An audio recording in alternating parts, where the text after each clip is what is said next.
Olá, minhas queridas ouvintes, sejam muito bem-vindas a mais um episódio do nosso podcast Saúde da Mulher. E como vocês sabem, hoje a gente vai ter uma conversa muito incrível. Estamos finalizando o Outubro Rosa, mas ainda no tema sobre câncer, vamos conversar sobre fertilidade e o tratamento de câncer. Eu sou Rodrigo Kozak, mastologista, para quem está nos seguindo agora no podcast.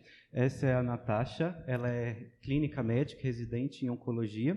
E hoje nós estamos com uma convidada maravilhosa, a doutora Maria Eduarda. Mega gabaritada, linda. Isso. Amiga de faculdade. Amiga de faculdade.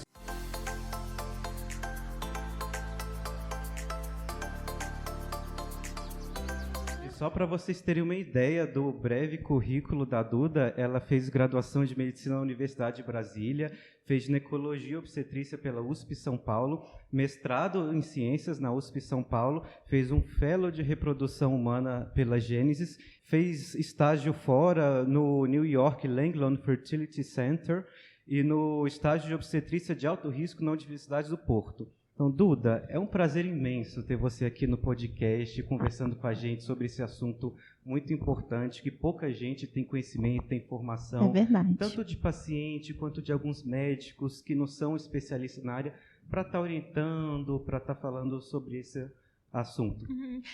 Rodrigo e Natasha, antes de tudo eu queria agradecer pelo convite, né? É claro que é um prazer estar aqui entre amigos, a gente até esquece um pouco o nervosismo quando a gente está entre colegas, né? Então a ideia aqui realmente eu acho que é trazer um pouco de conhecimento sobre esse assunto que por muitas vezes não é lembrado e é uma oportunidade que se perde, né? A gente sabe que são momentos muito delicados da vida das mulheres e que é nosso papel como médico conscientizar com relação ao que pode ser feito para a preservação de fertilidade nessas pacientes oncológicas. Claro, então, com certeza. E a gente sabe, qualquer tratamento oncológico, a gente fala muito de câncer de mama aqui por conta da minha especialidade, mas não é só esse tratamento que é afetado. Praticamente qualquer paciente que vai ser tratado com relação ao câncer, muitas vezes faz quimioterapia. E a gente sabe que é o que mais atrapalha na questão da fertilidade. Primeiro, Natasha, explica para a gente um pouco como que a quimioterapia interfere na questão da fertilidade. Tem vários mecanismos que a gente poderia conversar sobre esse assunto, né? Mas o que é principal agora, que eu acho que é o mais importante para a gente trazer para essa conversa de hoje, é que existem vários quimioterápicos, né? Tem várias medicações que a gente usa quando a gente está falando de tratamento de câncer em geral e também de câncer de mama, que eles fazem com que a gente perca a nossa capacidade reprodutiva. Então, muito da nossa capacidade ela é definida pelos nossos órgãos sexuais, né, pelas nossas gônadas também. E aí, quando a gente usa algumas quimioterapias, a gente faz lesão dessas estruturas. Aonde? Como lesão dessas estruturas? Eu vou tentar fugir dos termos mais técnicos, né? Mas assim, a gente tem a agressão direta das drogas às gônadas. Gônadas, só para esclarecer pessoal que não é da área, ovário e testículo. Perfeito. E aí, assim, quando a gente tem essas lesões, né? A gente vai perdendo a capacidade reprodutiva. Entendi. Duda, você gostaria de comentar sobre esse assunto? Que eu acho que é muito importante a gente falar sobre isso, porque algo que eu vejo que nem todo mundo sabe é que a gente nasce já com a nossa reserva ovariana determinada. Legal, né? Então, a gente, desde, na verdade, que a gente é feto, desde as 20 semanas de gestação, que é quando a gente tem o pico de reserva ovariana, está perdendo folículo, está perdendo reserva ovariana. E esse é um processo que ele acontece de uma forma contínua. Então, a mulher ela não faz novos óvulos, né? Ela vai continuamente perdendo e esse processo pode ser mais ou menos acelerado a depender dela ter ou não alguma exposição a algum agente externo. Então, naturalmente, esse processo acontece com o envelhecimento, com a idade, que tem seu fim aí na chegada da menopausa, né, que é o fim da vida reprodutiva da mulher, que é decorrência aí dessa depressão de reserva ovariana. Quando a mulher tem uma exposição a um agente que é tóxico ao ovário, como as quimioterapias para o câncer, esses agentes tóxicos ao ovário promovem uma depressão dessa reserva ovariana, uma perda de reserva ovariana, acelerando essa perda. Acelera esse processo. Exato, e leva uma insuficiência ovariana prematura, que em alguns casos vai ser uma perda de reserva, em alguns outros casos, que é comum de acontecer, é uma falência ovariana, que é o que a gente chama de menopausa precoce, né? Então, esse seria um principal dano. E falando na área do câncer de mama, o câncer mais comum das mulheres, tirando pele, a gente vê que é um câncer no Brasil, em específico, mais do que lá fora até, acontece muito em mulheres jovens. Então, isso se torna um tema ainda mais importante para a nossa sociedade, para a nossa população. Se você reparar, 45%, 44,5% dos cânceres de mama, os pacientes têm abaixo de 50 anos. Então, nessas, no geral, aí vão ser 12% das pacientes abaixo dos 40 anos, que é o que hoje em dia as pacientes estão, a idade mais frequente está tendo uma gestação hoje em dia. E, na verdade, duas coisas que coincidem, né? Então, a gente tem muitas pacientes jovens hoje com câncer de mama, que é algo relevante, e tem muitas pacientes que estão postergando também a sua gestação. Isso, então, acaba que é um certeza. público que coincide, da pessoa, às vezes, se deparar em frente a um diagnóstico de um câncer, ainda não tendo sua família constituída, Perfeito. ainda não tendo alcançado seus objetivos reprodutivos. Isso. Então, quem que é essa paciente, Duda, que tem que ir para um especialista, tem que ir para um médico de reprodução, que foi diagnosticada com câncer de mama, e a gente, os médicos estão escutando, as pacientes, as pessoas em geral que estão nos escutando, que tem que falar, olha, você tem que ir para um médico de reprodução. Quem que é essa paciente para a gente identificar? Como que esses até qual pacientes idade assim que seria chegam, indicado? né? Como que a gente vai achar essa paciente tem que ir para a reprodução? Eu acho que, antes de tudo, o principal é ela ter um desejo reprodutivo, Perfeito. né? Então, isso daí, antes de tudo, é o mais importante. Ser uma paciente que não tem ainda sua família constituída e que tem o desejo de novos filhos, né? Então, essa conversa só faz sentido uma vez que ela tenha esse desejo, ou mesmo que não saiba se quer, mas que tenha dúvidas sobre isso, né? Então, que exista a chance de, no futuro, ela vir a precisar usar desses óvulos, vir a precisar engravidar. Então, antes de tudo, uma paciente com desejo reprodutivo. A segunda coisa tem que ser sempre uma avaliação multidisciplinar com a equipe assistente oncológica, né? Então, no caso, câncer de mama, um mastologista, oncologista, para avaliar também o tempo para realizar esse procedimento. Hoje em dia, a maior parte dos tumores pode ser realizada a preservação de fertilidade previamente, porque é um procedimento que dura, em média, aí 10 a 12 dias, pensando no congelamento de óvulos, e que a maior parte dos tumores dá tempo de fazer. Isso não atrapalha, né, o tratamento. Isso acaba não atrapalhando o 10, processo. 12 dias mandado numa fase adequada, numa fase antes do tratamento, isso é uma coisa rápida. Acaba sendo realmente algo que tem que ser sempre avaliado pela equipe assistente do caso, né, a depender do estadiamento, da agressividade do tumor, mas, via de regra, grande maioria dos casos é possível ser feita a preservação de fertilidade. E uma coisa que eu acho que muita gente não tem noção é que acha que talvez tenha que esperar vir uma próxima menstruação para iniciar o tratamento. E não é assim, na verdade. Então, o que é o ideal é que isso seja feito o quanto antes possível, que essa conversa seja realmente assim que se comece todos os preparativos para aquele tratamento, isso seja incluído no planejamento terapêutico. Era isso que eu ia até perguntar. Isso, assim, o ideal seria que ou o mastologista ou o oncologista que está atendendo aquela determinada paciente, detectando essa dúvida ou essa necessidade daquela paciente, já fizesse o encaminhamento mais rápido possível para você, né? Exato, o ideal seria o mais rápido possível. Você falou que a quimioterapia ela diminui a funcionalidade do ovário, tanto de células de gametas que você tem para reprodução. Ela dá uma perda de reserva ovariana. Essa perda pode não ser total. A paciente pode continuar com a fertilidade pós-tratamento oncológico. Pode. Existem pacientes que, depois de um tratamento oncológico, ainda vão ter alguma função ovariana e vão ter uma gestação natural. E conseguem engravidar então, naturalmente. isso daí Perfeito. é uma coisa que acontece. Você mas como consegue existem prever muitas... esse tipo de paciente? Não. É uma coisa que uma paciente que vai ser candidata a um tratamento quimioterápico, gonadotóxico, mesmo sendo jovem, com uma boa reserva ovariana, ela deveria fazer a preservação de fertilidade, porque... Até por segurança, né? Exatamente. Então, assim, se ela não precisar, que bom, né? Mas se ela precisar, é algo que não pode voltar atrás depois. Se ela então, precisar, quem se ela tá não ouvindo precisar, a você gente... não pode correr atrás, né? Para quem está ouvindo a gente, fica a dica, depois. né? Se nunca...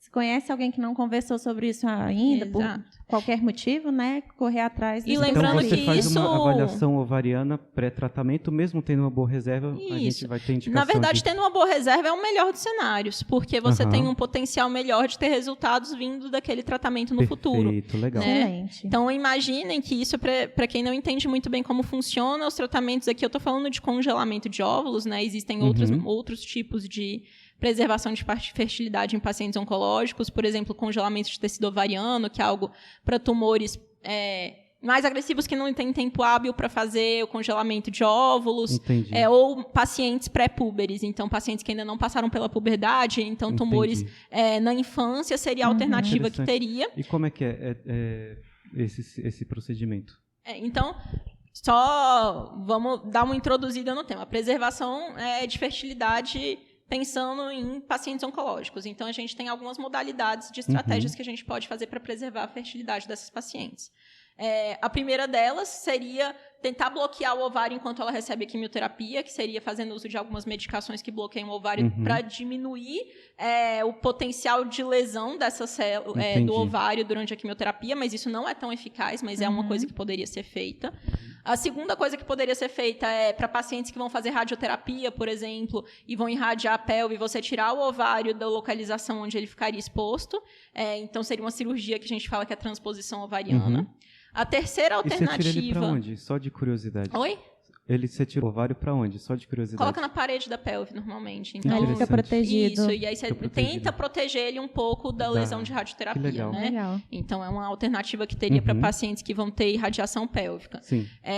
A outra alternativa que existe é o congelamento de óvulos, que é o que é mais feito, é o que é mais utilizado, é o que mais centros têm disponibilidade para fazer e que já há mais tempo é reconhecido como uma técnica não experimental, né? Então, legal. Congelamento de óvulos hoje, a gente até mesmo faz por motivos sociais, né? Então, surgiu para realmente pensando nessas pacientes oncológicas, mas hoje em dia é feito, inclusive, para pacientes que simplesmente desejam postergar a maternidade. E tem... Porque para todas nós esse efeito da idade existe. Essa perda de reserva ovariana, ela ocorre para todas nós. É que realmente na paciente oncológica ela é acelerada pela agressão por um agente externo, que é a quimioterapia. Mas o congelamento de óvulos é a técnica mais consolidada, e além do congelamento de óvulos, hoje existe também as técnicas de transplante de tecido ovariano. Então, o congelamento de tecido ovariano são, normalmente, o principal candidato para esse tipo de técnica seriam pacientes que têm algum tumor muito agressivo, que não consiga esperar 10 a 12 dias, que é o tempo, em média, que a gente leva para congelar óvulos. O processo de congelamento de óvulos, ele envolve uma estimulação ovariana que dura em média 10 a 12 dias. A maior parte dos tumores consegue esperar esse período para poder fazer a quimioterapia, mas dependendo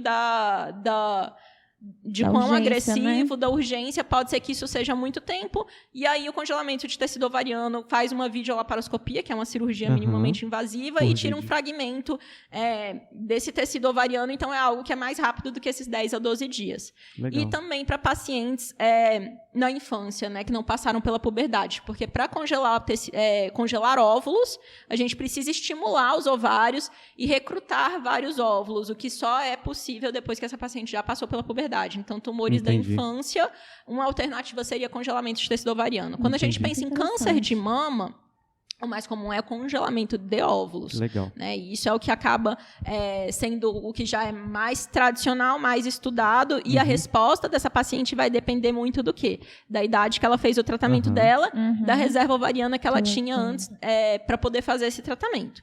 E muito aí, no futuro, qual que é a ideia? Que ela vá tentar engravidar espontaneamente, mas assim que, claro, liberada pelo mastologista, liberada pelo oncologista, porque tem todo um tempo para que isso possa acontecer, disso, né? E uma vez que ela seja liberada, ela tente engravidar. Se ela não conseguir, se tiver acontecido da falência ovariana, a ideia é que ela use os óvulos que ela guardou ali antes do tratamento do câncer para fazer uma fertilização in vitro. Então, esses óvulos serão descongelados, fertilizados, para que se tornem embriões e para que esse embrião possa ser transferido. Então, vejam que é muito importante esclarecer também para que a paciente entenda o que é que está sendo feito. Então, é uma possibilidade de ela ter filhos vindos dos próprios óvulos no futuro. Não é uma certeza. Claro. Porque isso vai depender de todas essas etapas que tem que acontecer no futuro. Desses óvulos fertilizarem, deles formarem embrião, desse embrião implantar. E por que não congelar um embrião? Pode ser oferecido isso também. Qual que é a contrapartida de congelar embrião ao invés de óvulo? A perda de autonomia, né? Então, a gente sabe que o tratamento do câncer ele pode ser muito difícil, que tem muitos casais que não permanecem juntos depois de um tratamento. Ela não pode mudar de Exato. De então, casal, é uma né? coisa que você vai atrelar cônjuge. essa paciente ao parceiro com quem ela fez o embrião, né? Então, se no futuro eles não estiverem mais juntos, tiver acontecido alguma coisa, ela não pode usar mais aquele material tão livremente, então perde um tanto de autonomia, né? Assim como para descarte também se torna uma condição um tanto mais delicada, né? Então, imagina que ela conseguiu engravidar naturalmente depois e não vai querer usar aquele material preservado. É muito mais tranquilo você descartar óvulo do que descarte de embriões, que tem algumas questões éticas um pouco mais delicadas com relação ao descarte. Com relação a esse descarte, até que tenho uma dúvida, já algumas questões que surgiram. Por exemplo, a paciente fez o congelamento do embrião, fez o tratamento e às vezes o tratamento não deu certo, a doença veio a progredir, a evoluir, a paciente veio a falecer depois com o tratamento.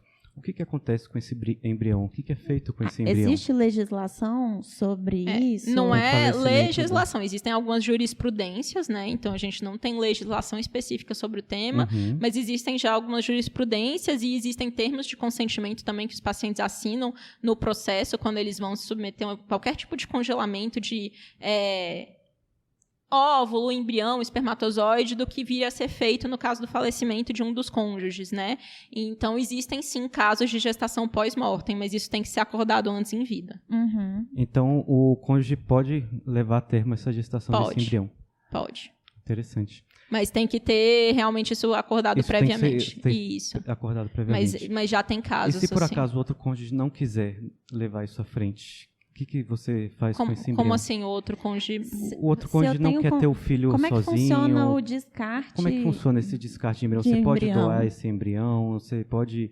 Ele tem que ser descartado? Não pode ser? Como é que funciona isso? Na verdade, assim, o descarte hoje, de acordo com a nova resolução que saiu em junho agora de 2021, só pode acontecer mediante autorização judicial. Então, as alternativas que tem seria usar, manter armazenado ou doar para outro casal ou descartar mediante autorização judicial. Normalmente, quando os casais iniciam o processo, eles já assinam o que será feito em caso de divórcio, em caso de perda de algum dos cônjuges, de morte de algum deles, quem que seria o guardião do embrião, né? Porque tem que lembrar também que existe uma questão financeira envolvida porque existe um custo de armazenamento. Então, existe uma taxa a ser paga de congelamento tanto para óvulo quanto embrião. Então, imagina que se o casal falecer, por exemplo, alguém teria que arcar com esse custo. Muitas vezes acaba sendo abandonado e a clínica acaba arcando com o custo, né? Mas, idealmente, teria o responsável pelo material. Entendi. Nossa, quanta coisa rica e quanta coisa que a gente nunca parou para pensar, eu acho. Quando a pessoa passa por esse processo, realmente ela se assusta com o tanto de papel. Então, os termos de consentimento são bem extensos, né, mas eles têm que ser extensos. Claro. Então, se você vai fazer um processo desses e não tem muitos papéis para você assinar e ler e refletir muito sobre aquilo, tem algo de errado. Porque imagina vida, né? Que são muitos detalhes que você vai ter que pensar para um futuro que às vezes você nem pensa. Né? Então, tem que estar tudo muito bem amarrado e muito bem acordado. E eu sei que isso aqui é um podcast de saúde da mulher, focado na saúde da mulher, mas uma dúvida surge também com relação a homens, e como você é especialista em reprodução, como é que funciona a preservação de fertilidade em homens? Acaba homens sendo que muito vão mais fazer simples. Quimioterapia. A gente consegue congelar gametas masculinos? Consegue. E é muito mais simples, né? Porque não imagina... precisa ser embrião, então, gameta você congela sêmen, né? Entendi. Então, você congela os espermatozoides e acaba sendo muito mais simples porque é imediato, né? O homem vai na clínica, faz a coleta seminal e esse sêmen ele é preparado e armazenado. Então, é um processo muito mais simples. Mais fácil. O das mulheres... Câncer de testículo. O das mulheres para câncer de testículo também, né? Também, então, você faz no contralateral, no outro testículo do outro lado. Você faz no ejaculado. verdade, se ele tiver um câncer de testículo que for unilateral, ele vai tirar o testículo e vai ficar com outro. E vai estar funcionante, né? A questão Não seria a precisa quimioterapia. congelar, né? E aí, normalmente, quimioterapia, eles pedem para esperar, se eu não me engano, 2 anos, para poder depois tentar engravidar. Entendi. Eu sei essa parte para fertilidade feminina. Esperam 2 a 5 anos, dependendo da modalidade de tratamento que fez. Que é dos homens, eu acredito que é 2 anos, pelo menos. Voltando ao tema das mulheres, quando a gente falou muito de quimioterapia, são tratamentos sistêmicos que causam lesões sistêmicas de funcionalidade do ovário. Quando a gente fala de tratamento mais local, por exemplo, um câncer de colo de útero, um câncer de endométrio, muitas vezes a paciente pega um câncer de colo de útero inicial, ela só tem que fazer uma conização, às vezes só tem que tirar o colo do útero, às vezes faz uma bracterapia local, muitas vezes tem algum tipo de tratamento de endométrio conservador, não sei se isso é possível. Tem como a gente fazer uma gestação nessa paciente que teve uma cirurgia conservadora no local, que teve uma mudança anatômica? Como é que isso funciona? Eu acho que a primeira coisa que a gente tem que explicar para quem está ouvindo é assim, o Rodrigo está falando de algumas modalidades que são cirúrgicas, só que assim, a gente não faz uma cirurgia tão grande a ponto da pessoa perder a funcionalidade total do órgão, né? Ele está falando sobre tumores ginecológicos, né? Então, eu acho que, ao se falar de tumores ginecológicos, a primeira coisa que ele falou de colo de útero e de útero é esclarecer para as pacientes, né, para quem estiver ouvindo a gente que é leigo, qual que é a diferença disso? Então, o colo do útero é aquela porção mais inferior do útero, que é onde a gente faz a coleta de Papa Nicolau, são os tumores relacionados ao vírus do HPV, né? Então, é um tipo específico de tumor diferente do tumor do útero. Quando a gente fala em tumores uterinos, frequentemente a gente está falando de câncer de endométrio, que é o tecido que recobre a parte interna do útero. Então, são 2 tipos de tumores diferentes, originados de células diferentes, com comportamento totalmente diferente, classificação totalmente diferente. Então, 2 assuntos bem distintos. Acaba que muitos dos tumores ginecológicos, o tratamento, ele, via de regra, sempre inicialmente acaba sendo cirúrgico, a não ser em estadiamentos muito avançados. Né? Então, inicialmente é sempre um tratamento cirúrgico, e essa cirurgia, qual que vai ser, vai depender do estadiamento do tumor. O que é o estadiamento? É o tanto que esse tumor se estendeu e acometeu essa paciente. Então, vai ser feito um estadiamento para ver qual que é a extensão desse tumor. Se for um tumor muito inicial, é feita uma cirurgia menor. Se for um tumor já um pouco mais avançado, é uma cirurgia maior que envolve aí a retirada do útero. Perfeito. Né? E essa cirurgia menor, é possível manter uma preservação da para casos de câncer de colo de útero em estadiamentos iniciais, pode ser feita apenas oconização, isso em estadiamentos realmente bem iniciais, e aí essa mulher teria a fertilidade preservada, né? Então, onde seria feita uma conização ou até mesmo uma traquelectomia, que seria tirar só o colo, mas manter o útero, mas realmente são tumores bem iniciais. E nesse caso a paciente consegue engravidar, às vezes tem que fazer algum procedimento? Ela tem que fazer uma vigilância maior, né, do comprimento do colo com relação a risco de parto prematuro, que é um risco aumentado para pacientes que fizeram conização, e muitas vezes vai ser necessária a cerclagem. Explica pra gente o que é a cerclagem, Duda. A cerclagem é um procedimento que a gente dá um nó no que restou ali do colo do útero, fecha né? Lá então, com fio esse colo do útero pra não escapar ninguém. Imaginem aqueles saquinhos de amarrar e puxar, aqueles que você coloca as coisas e puxa assim, é como se a gente fizesse isso ao redor do colo do útero, né? Então, isso é uma alternativa para essas pacientes que, em decorrência de uma alteração anatômica, como é o caso de pacientes que amputaram parte do colo do útero, ficam com a fragilidade dessa estrutura, que é o que a gente chama de incompetência cervical. Então, incompetência cervical, que é o colo do útero não ter estrutura suficiente para sustentar uma gestação, pode ocasionar perdas tardias, partos prematuros. Então, é uma complicação potencial desse tipo de tratamento. Nos casos mais avançados, onde for necessário retirar o útero, ou então onde for necessário fazer radioterapia, que é uma coisa que, embora às vezes não tire o útero, em casos mais avançados, o útero fica, mas ele é irradiado de uma maneira que lesa aquele tecido endometrial, que aquele útero não consegue mais... Ele não consegue ter a sua função preservada. Então, o útero que foi irradiado... Por causa da radioterapia. Exatamente. Não é possível que a paciente engravide depois. A gente vê muito isso quando a gente faz tratamento de mama. Paciente que fez uma cirurgia para mastectomia, qualquer tipo de cirurgia que ela faça, mesmo cirurgia conservadora que ela faça, uma radioterapia, a mama perde a elasticidade. Não consegue colocar uma prótese, às vezes um expansor e aumentar essa elasticidade da pele. Isso acontece também com o útero, então ele perde a elasticidade. Acaba lesando o endométrio, que é a parte funcional do útero que recebe ali o embrião, e essa paciente se torna estéril, né? Ela tem uma esterilidade permanente, ou pela retirada do útero, ou pela ablação química que acontece em decorrência da radioterapia. Para essas pacientes, a gente também tem alternativas. Então, eu acho que é importante a gente lembrar aqui que a gente falou, por exemplo, de congelamento de óvulos. Sim. Quer dizer que eu não congelei meus óvulos, acabou a minha chance de ser mãe? Não, a gente tem uma alternativa que seria o tratamento usando óvulos doados. Nesse caso, por exemplo, de uma paciente que fez uma retirada do útero ou uma radioterapia, a gente também tem uma alternativa que seria o útero de substituição, né? Então, você fazer uso de uma barriga solidária de modo que essa mulher conseguisse ser mãe. Então, a gente também tem alternativas para esse cenário. A barriga solidária, o útero de substituição, em termos leigos, seria a barriga de aluguel. Isso, esse termo não é muito correto, porque ele parece envolver uma relação comercial, que não é o caso, né?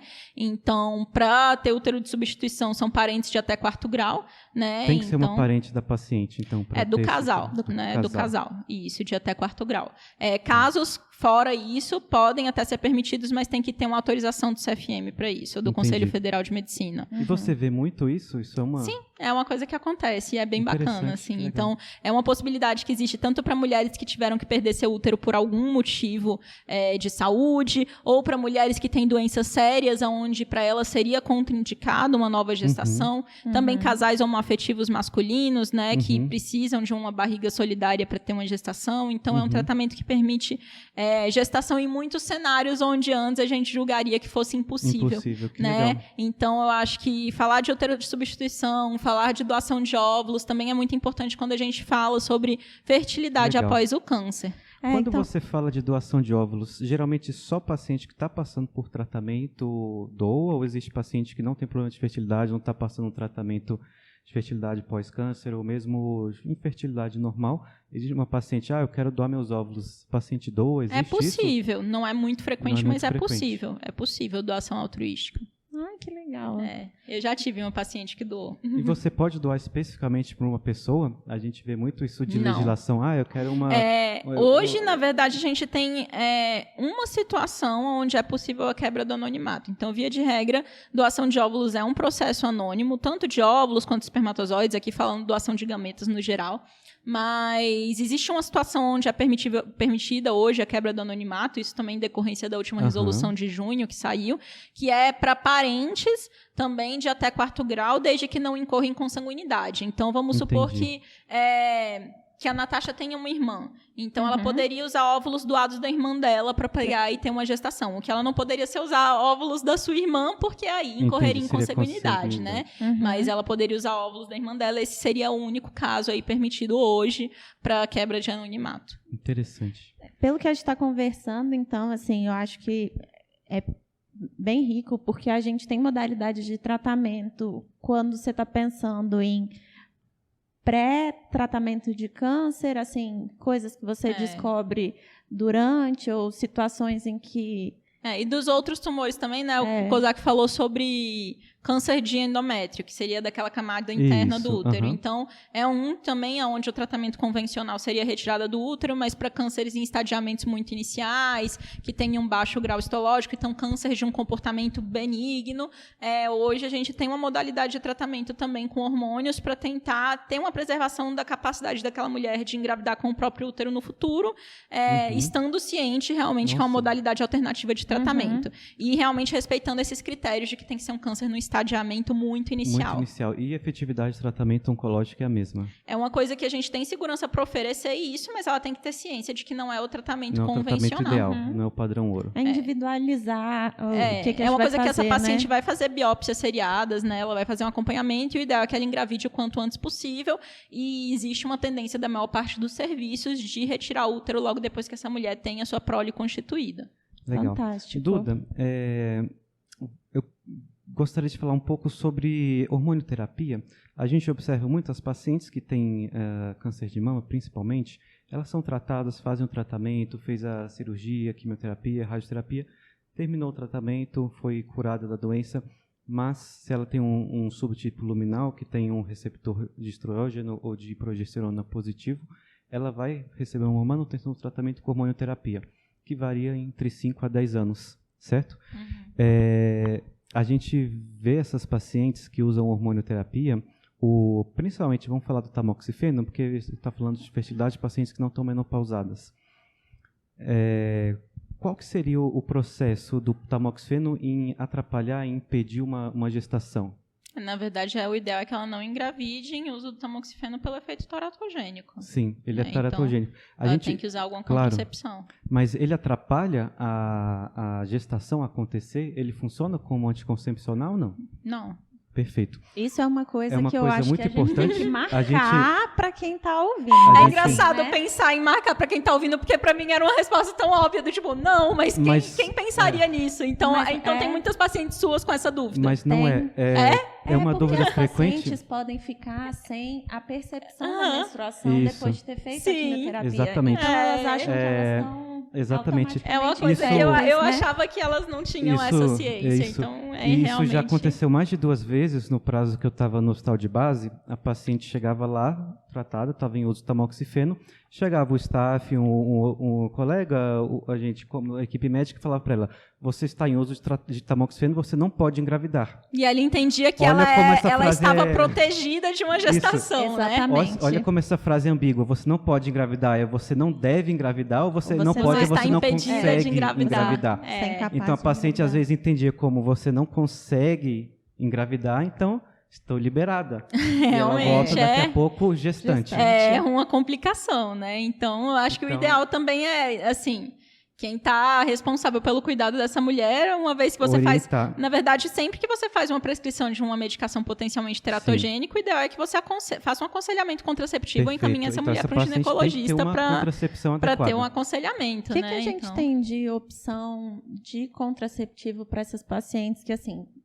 foram tratadas e tal, mas precisam fazer uma quimioprofilaxia. A gente tem umas limitações com relação a isso, né? Porque história prévia de câncer de mama é contraindicação para o uso de métodos hormonais. Então, como alternativa, ela é categoria 4 pelo OMS, né? Então, é uma contraindicação realmente assim. Para abrir mão disso, seria casos muito pontuais, específicos, com a paciente muito esclarecida sobre riscos. Então, via de regra, a gente dá a opção por métodos não hormonais, e aí um dos principais métodos seria realmente o uso do DIU de cobre, ou então métodos de barreira, né? Por exemplo, camisinha, outros métodos que não envolvem uso de hormônios, mas o DIU de cobre, pelo perfil de segurança dele, é um método muito bom para escolha. Muito bom. Até porque camisinha, a gente sabe que por mais que tenha uma efetividade muito boa, a forma como as pessoas usam, muitas vezes ela é errônea, né? Depende muito do usuário. Isso. Perfeito. Tá. Com relação à paciente, ela chega para a gente, está em uso de hormonioterapia, ela fala: eu quero engravidar. Eu não tenho filho ainda, eu quero ter um filho. Minha prioridade agora pergunta para um oncologista. Quando é que você libera essa paciente para engravidar? Vamos lá, oncologista.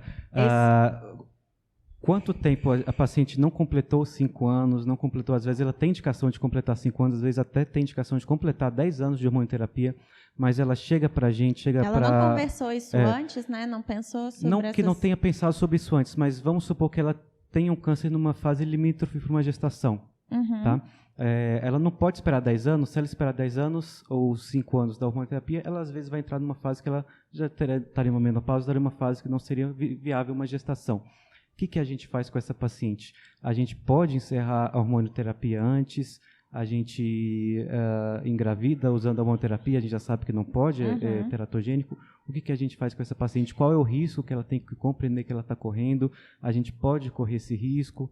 Eu acho que não tem uma resposta fechada, porque se a gente for pensar que o câncer de mama são várias doenças diferentes, a indicação da hormonioterapia vai depender muito da pessoa, né, da paciente que a gente está tratando e da doença que ela tem. O que, de forma geral, a gente não recomenda é que a pessoa engravide entre 2 a 5 anos depois do tratamento, né? Mas, assim, você está falando de questões em que talvez a gente tenha que individualizar e conversar em equipe. Então, você acha que o mínimo seria esperar pelo menos 2 anos? O ideal seria esperar entre 2 e 5 anos do término da hormonioterapia. Lembrando, gente, que isso a gente não está discutindo isso como tratamento ideal. A gente está conversando um caso específico que a paciente queira engravidar como prioridade na vida dela, mesmo se ela tivesse um risco maior da doença voltar, né? Isso, e a gente tem que sempre, quando a gente está decidindo sobre essas coisas de medicação, entender que não tem uma resposta que é universal. A gente, às vezes, tem que acabar avaliando a individualidade daquela pessoa para poder tomar a melhor decisão para ela, né? Mas, assim, independente disso, não se recomenda de forma nenhuma engravidar com o tamoxifeno, e mesmo depois da suspensão do tamoxifeno, não se recomenda engravidar até aí uns 6 meses depois do término da medicação. Agora, assim, essa questão de se vamos suspender o tratamento mais ou menos tempo é uma resposta muito, muito individualizada, né? De forma geral, eu acho que qual é o risco que a paciente corre assim, de suspender isso antes? Qual é o benefício que o tamoxifeno, que a hormonoterapia traz para esses casos? A gente tem uma estratificação de risco que a gente tem que fazer, e aí, assim, é uma resposta muito individual. Vai depender de cada tipo, da idade da paciente, né? Mas quando a gente está conversando, a gente tem tumoral, como... né? Tudo isso. Perfeito. Só que a gente tem como tentar calcular e estimar o risco assim, de retorno dessa doença. E aí, junto com a paciente, a gente avaliar esse risco para ela, expõe se ela quer correr esse risco a mais ou não. Com o casal, né? também, né? Porque a discussão de ter um filho, alguma coisa, envolve muito uma decisão, acho que conjunta. Com certeza. E aí, assim, a gente tem scores que a gente tem como calcular e tentar predizer o risco de um retorno da doença e aí decidir junto se a gente vai parar ou não vai parar o tratamento. Então, assim, não é uma resposta fechada, né? Mas os oncologistas, de forma geral, vão segurar a mão um pouquinho mais tempo antes de falar assim, tá tudo certo para uma gestação. Duda, até qual idade você costuma iniciar esforços de se fazer uma reprodução nessa paciente? Qual que seria um limite de idade, você diria? Se é que existe um limite. Se é que existe, porque eu já tive uma paciente que teve CDIS, tinha que usar hormonoterapia, com 42 anos, queria engravidar. Na verdade, ela teria que, nesses casos, ser bem esclarecida com relação à chance dela com um tratamento de congelamento de óvulos, né? Não é que é proibido fazer, mas às vezes a chance dela vai ser bem menor do que se ela fosse mais jovem, mas ao mesmo tempo, às vezes é o cenário que ela se encontra e não vai ter outra alternativa, então é algo a ser ponderado com a paciente, a gente tem que orientar ela com relação às chances dela de sucesso com o uso daqueles óvulos no futuro, sabendo que quanto mais idade tem essa paciente, especialmente após os 35 anos, e mais marcantemente depois dos 38 e principalmente após os 40 anos, tem aí uma perda de qualidade dos ovários, o que faz com que a gente tenha uma menor chance de sucesso com o uso desses óvulos preservados, e a gente também tem uma queda de reserva ovariana conforme vai avançando a idade. Então, em pacientes já com mais idade, muitas vezes elas já vão ter uma reserva ovariana diminuída, de modo que elas conseguem uma menor quantidade de óvulos na estimulação ovariana e conseguem congelar uma quantidade menor de óvulos, e que esses óvulos não vão ter tanta qualidade quanto se ela fosse mais nova. Então, ela vai ter uma chance menor de que esses óvulos vão gerar aí uma gestação, um filho vivo para ela no futuro. Mas, ela esclarecida das chances que ela tem, não existe proibição de que ela faça o tratamento, uma vez que ela tenha aí a liberação com relação ao tempo de estimulação. Hoje a gente tem estratégias também de estimulação sequencial, então pacientes que às vezes recuperam uma quantidade muito pequena de óvulos, você pode fazer um estímulo seguido do outro, você não precisa esperar dar ali o próximo mês para estimular novamente. Então você poderia fazer já uma coleta na sequência da outra para tentar aumentar esse número de óvulos que você recuperou. Legal. Mas o principal fator é o esclarecimento da paciente com relação à chance de sucesso com o uso daqueles óvulos no futuro. E aí, com relação a tempo para engravidar, porque pensa que você guardou os óvulos, você vai usar eles num futuro lá na frente. Os óvulos vão manter a qualidade deles da época que você guardou, né? Então, a gente tem uma chance de sobrevida de óvulos congelados por volta de 85% a 90%. A sobrevida desses óvulos é boa. E a chance dele gerar um embrião que vai dar uma gestação, ela é associada à idade que você fez o congelamento. Então, a idade que conta do congelamento. Para a idade de engravidar, a gente tem uma orientação da Câmara Técnica, do Regulamentação de Ética, do Conselho Federal de Medicina, que se oriente fazer isso até os 50 anos de idade, mas que casos, além disso, a depender do estado de saúde dessa paciente, então isso tem que ser avaliado pelo médico assistente do caso, poderia fazer após os 50 anos. Isso porque os riscos gestacionais ficam aumentados após os 50 anos. Os 50? Então, antes, após os 50, não é a questão de se ela vai ou não conseguir engravidar, porque ela vai usar os óvulos que ela já tinha guardado antes, então a chance dela fazer um embrião é potencialmente igual àquela que teria antes, e o útero respondendo, mesmo ela já menopausada, a gente faz uma estimulação hormonal que faz com que a camada interna do útero se prolifere e a gente transfere o embrião e ela engravida. A questão é, uma gravidez em uma mulher já de idade mais avançada tem um risco maior dela ter uma hipertensão na gestação, uma pré-eclâmpsia, diabetes na gestação, uma série de complicações associadas que podem decorrer de ela ter um agravamento no estado de saúde dela e também de ter piores desfechos obstétricos. Então, isso que tem que ser ponderado, não com relação à chance ou não dela engravidar, mas com chance ou não dessa gestação ser uma gestação que termine bem, com mãe e bebê saudáveis, né? Então, é isso que tem que ser particularizado. Com certeza. Eu acho que também outra coisa interessante da gente falar, quando a gente pensa em câncer, e aí pensando na sua área da mastologia de câncer de mama também, é que essas pacientes jovens, frequentemente, é um subtipo associado a cânceres hereditários, é um alto risco familiar, né? Então, quando a gente pensa nessa população que chega aí pra gente com 30 anos, aí com câncer de mama, não tem como não pensar em tumores de alto risco familiar, né? Com certeza. Então, fala um pouco pra gente, Rô, sobre alto risco familiar, em quem que eu devo pensar, como que isso deve ser investigado. Com relação ao alto risco familiar, hoje em dia isso está sendo bem amplificado para a gente. A gente sempre tem que pesquisar a história familiar. Pacientes que têm mais de um caso, 2 casos de familiares até 2º grau com essa história positiva de câncer de mama ou câncer de ovário, isso aí é uma história bem sugestivo de histórico familiar, tá?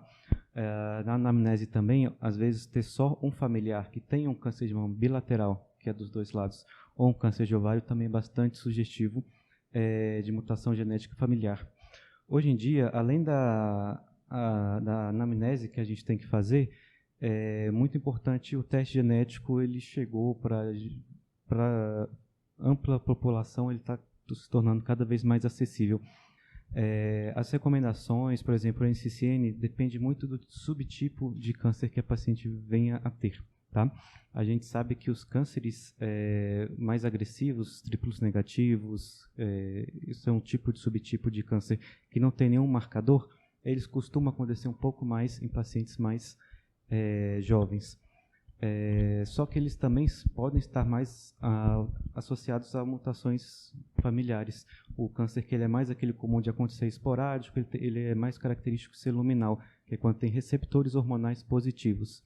Então, hoje em dia, por exemplo, um paciente que teve câncer de mama triplo negativo abaixo dos 50 anos, todas teriam que fazer teste genético, sabe?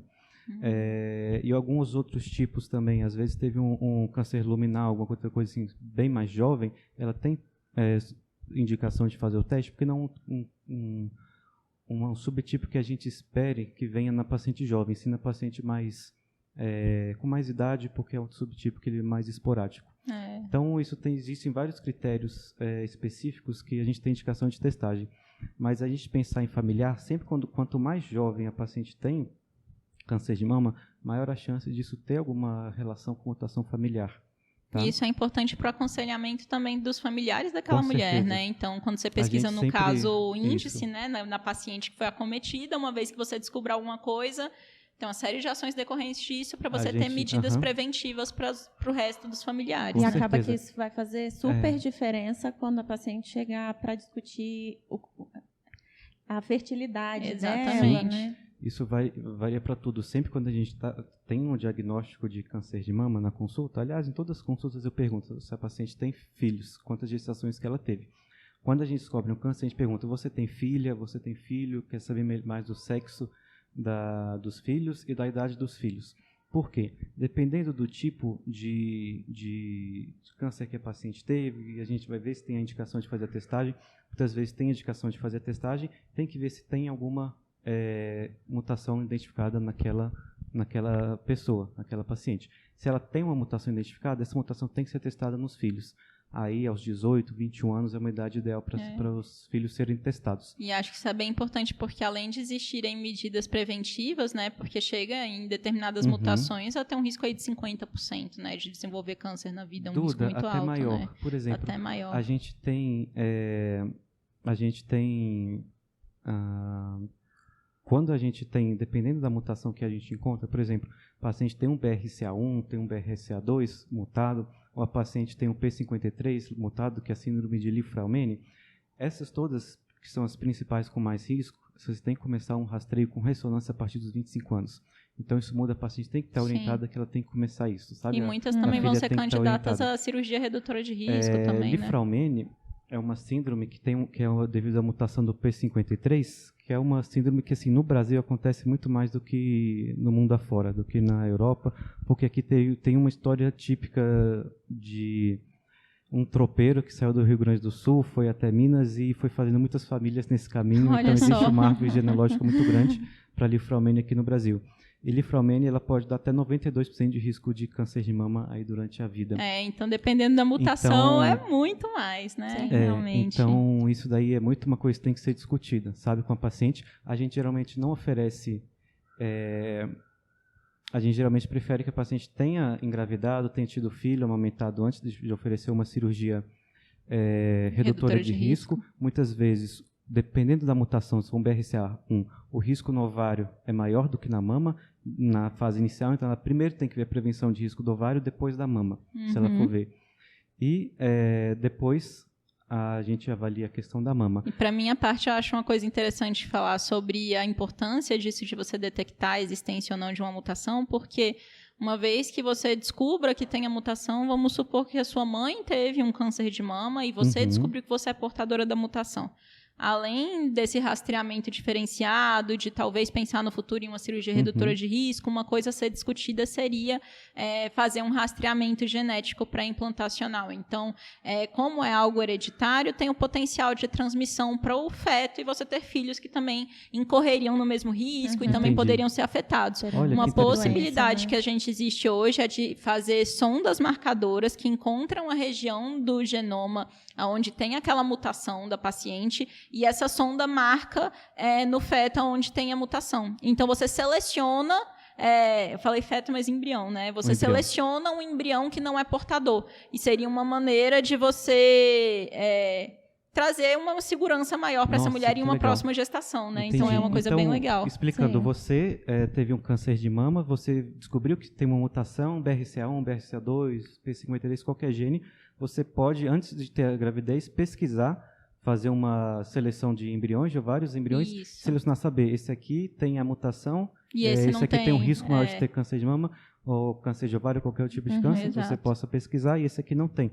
Você pode selecionar esse embrião que não tem. Sim, você pode saber, por exemplo, se o embrião é homem ou se ele é mulher, que aí já ajuda um pouco nesse risco. E você pode saber especificamente também sobre a presença ou não da mutação. Uma vez que você tenha a mutação bem determinada, então que você saiba especificamente qual é o gene acometido, o gene mutado, você consegue rastrear isso no embrião. Nossa, isso é uma coisa muito importante, é muito legal. Fantástico, né? Sim, isso ajuda a diminuir a incidência de câncer futura. Então, né? algo que realmente... Prevenção ao seu máximo.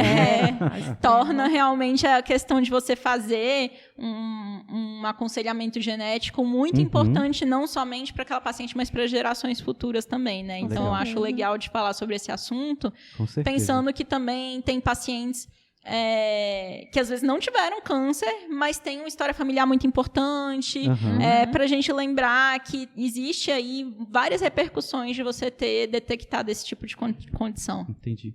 Então, muitas vezes a paciente nem teve câncer, mas vale a pena fazer uma avaliação genética antes de consultar com você ou com o teu ginecologista, com a tua obstetriça, antes de programar uma gestação, ver se vale a pena programar alguma coisa nesse sentido para tentar tirar uma mutação da família, né? Ou se vai fazer faz vias parte naturais. da anamnese, né? Quando você pergunta história familiar e você descobre que aquela paciente, na verdade, Legal. a mãe dela teve câncer ali com 38 anos, que ela teve uma tia com câncer de ovário, que ela tem toda essa história familiar, e fizeram alguma pesquisa? Ela fala, não, ninguém nunca fez nada, é seu papel identificar que aquela é uma paciente de risco, né? E realmente encaminhar para que seja feito todo esse aconselhamento genético. E como é que é ética com relação a isso? Normalmente quem faz esse aconselhamento genético é o geneticista, né? Então a gente caminha, tem os geneticistas que mexem bastante com essa parte de oncologia, o que é um papel importante não somente meu, mas também de um ginecologista geral, né? É identificar a paciente de risco.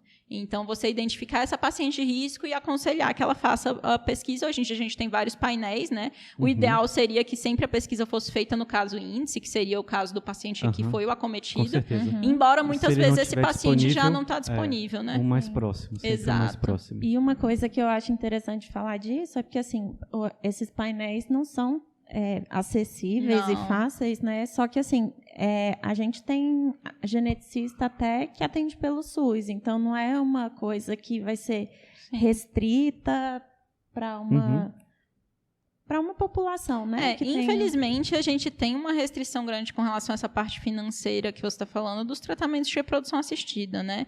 Então, eles não são oferecidos, em sua maioria, pelo SUS, né? Existem alguns centros do SUS que oferecem alguns tratamentos de reprodução assistida, mas não são todos. Para preservação oncológica, também poucos centros. Com certeza, não é a maioria das pacientes que vai ter acesso a esse tipo de tratamento. Então, é uma barreira importante que a gente tem, tanto no acesso à preservação de fertilidade, tanto no aconselhamento e nesse tipo de rastreamento genético pré-implantacional. Então, existe, sim, uma barreira financeira importante. Entendi. Nossa, estou sem palavras. Gostaria de agradecer muito a sua presença, Duda. Obrigada, gente. Foi uma conversa maravilhosa hoje. Gente foi para vários lados, vários assuntos, mas eu espero que quem esteja ouvindo a gente, se ficou com alguma dúvida, alguma informação que queira correr atrás. Certeza. Eu acho que a gente falou desde congelamento de óvulos, preservação de tecido ovariano, falou de BRCA, de um monte de coisa. Eu sou super aberta, então, assim, se alguém tiver alguma dúvida, pode me mandar um e-mail, pode entrar em contato comigo pelo meu Instagram. Então, já aproveita é uma coisa que...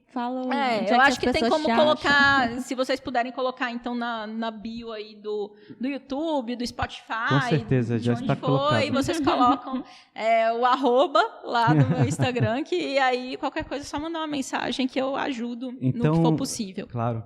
Então, só de resumo aqui para quem está nos ouvindo, lembrando, se você está tratando alguma paciente com câncer, é jovem, não tem filhos ainda, ou tem desejo de ter mais filhos, ou se você é uma paciente, ou se você conhece alguém que esteja nessa situação, oriente, tem que procurar essa preservação de fertilidade antes do tratamento. Isso é uma coisa que, se depois não der certo a reprodução, você não tem essa segurança, se você não tiver feito isso antes, para você poder ter uma segurança maior, uma garantia maior que a paciente vai conseguir ter esse fim de conseguir ter essa gestação, tá? E a gente vê que é muito importante a gente fazer uma avaliação nessas pacientes de risco, né? A gente consegue, às vezes, selecionar esse embrião que não vai passar esse risco adiante na família. Isso é uma coisa que eu achei muito interessante na nossa conversa. E eu acho que é uma mensagem importante para a gente passar aqui, é uma mensagem de esperança, né? Certeza. Porque, assim, uma das maiores barreiras que a gente enfrenta em preservação de fertilidade oncológica é que a paciente, quando se depara com o diagnóstico, ela entra num modo que os artigos até falam que é o survival mode. Então, só o que ela pensa em sobreviver. Ela não pensa nisso. E ela pensa no tratamento, e ela pensa na cirurgia, e ela pensa na químio, e ela entra naquele modo de sobrevivência por conta do medo do diagnóstico, né? A gente sabe que é uma coisa séria, e a gente sabe que isso faz com que a pessoa entre em vários questionamentos, e às vezes encare só aquela coisa do vou sobreviver. Mas a gente sabe que câncer de mama é um câncer que tem cura em boa parte dos casos. Em grande parte. Tem cura, então a gente tem que pensar nessa mulher a longo prazo, em como que vai ser a qualidade de vida dela. De engravidar, às vezes ela esquece desde lá naquele momento, e depois ela vai se relembrar,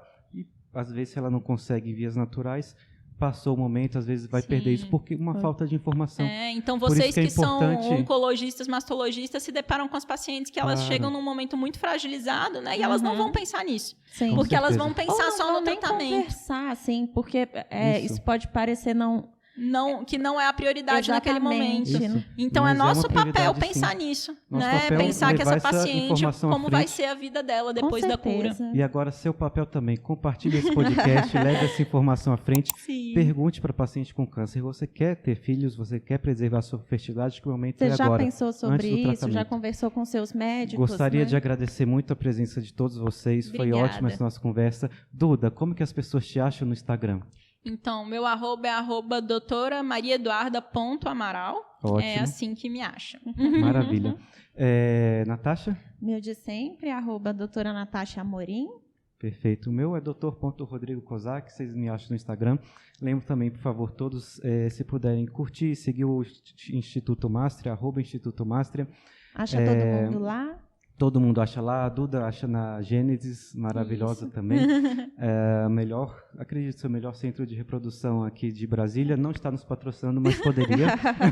Olha só, hein? Eu não pus pressão nele para falar isso não, pessoal. Falou porque acredita. Legal, gente. Então, por hoje é só, por esse episódio é só. Eu espero que vocês tenham aproveitado, curtido essa conversa. Lembrando que esse podcast está sempre disponível no Spotify, todas as quintas-feiras, às 6 horas da manhã, e no YouTube, às 12h30, na quinta-feira também. Lembrar Sigam que tem lá o chat. o podcast. Na quinta-feira, a gente sempre está ao vivo com vocês no chat, 12h30. Vocês podem entrar para tirar dúvida com a gente, comigo, tá? E a gente espera para vocês. O próximo episódio vai ser super legal. Tchau, Tchau, gente.